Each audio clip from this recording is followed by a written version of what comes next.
SIR নিয়ে supreme কোর্টে একটা ঘোষণা করা হয়েছে যে 65 লক্ষ ভোটার বিহারে বাদ দেওয়া হয়েছে। সুপ্রিম কোর্ট নির্দেশ দিয়েছে যে ইমিডিয়েটলি যাদের নাম বাদ পড়েছে তাদের তালিকা প্রকাশ করার জন্য এবং মঙ্গলবারের জন্য নির্বাচন কমিশনকে সেই আদেশ দিয়েছে। কি বলবেন এই গোটা বিষয়গুলো নিয়ে?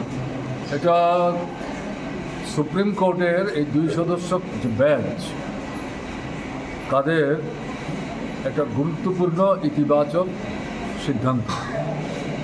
এবং শুধু তাই না, তারা যেটা উল্লেখ করেছেন, এই যে 65 লক্ষ লোকের নাম বাদ গেল, তাদের তালিকা দিতে হবে। তাদের যে পুরনো ভোটার তালিকায় তাদের যে নম্বর ছিল, নম্বর উল্লেখ করতে হবে।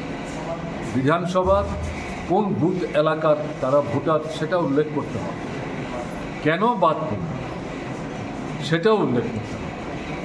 এবং সঙ্গে সঙ্গে এটাও বলেছেন যে যারা বাদ পড়লেন কিন্তু তারা জীবিত আছে, তারা যাতে নূতন করে তালিকায় নাম অন্তর্ভুক্ত করার জন্য সুযোগ নিতে পারেন তার ব্যবস্থা করতে হবে।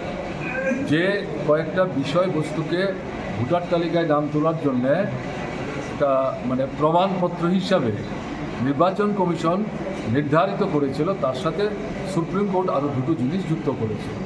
সবটা মিলিয়ে যেটা মনে হয়েছে যে সারা দেশে যেভাবে এই ভোটের কয়েক মাস আগে স্বাধীনতার পরে প্রথম এভাবে সংশ্লিষ্ট রাজ্যের ভোটার তালিকা নূতন করে একটা অভিযোগে গিয়ে তারা যে মূল্যায়ন করার চেষ্টা করছে, এটা নিয়ে সন্দেহ তৈরি হয়, সংশয় তৈরি হয়।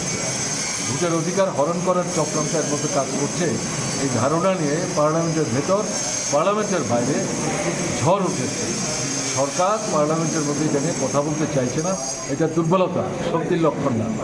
জনগণের মধ্যে বিজেপি এবং তার সঙ্গীয়দের যে বিচ্ছিন্নতা বাড়ছে, জনগণ যে তাদের উপর আস্থা হারাচ্ছে, এবং তারা যদি নির্বিঘ্নে ভোট দিতে পারে তাহলে তাদের ভোট যে এদের বিরুদ্ধে যাবে, এই ভয়ে ভীত সন্ত্রস্ত হয়ে তারা বাছাই করে করে নাম বাতিল করার চেষ্টা করছে। এবং তার মধ্যে বিশেষ করে তারা চিহ্নিত করছে সংখ্যালঘু মুসলিম অংশের মানুষ, দলিত অংশের মানুষ, এবং তার মধ্যে বিশেষ করে তো তফসিলি অংশ আছেনই, ওবিসি অংশের মানুষ আছেন, ছোটো মাঝারি ব্যবসায়ী আছেন। তারাই সবচেয়ে বিধ্বস্ত এবং তাদের উপরেই তারা আস্থা হারিয়ে ভোটার তালিকা থেকে তাদের নাম বাদ দেওয়ার চেষ্টা করছে।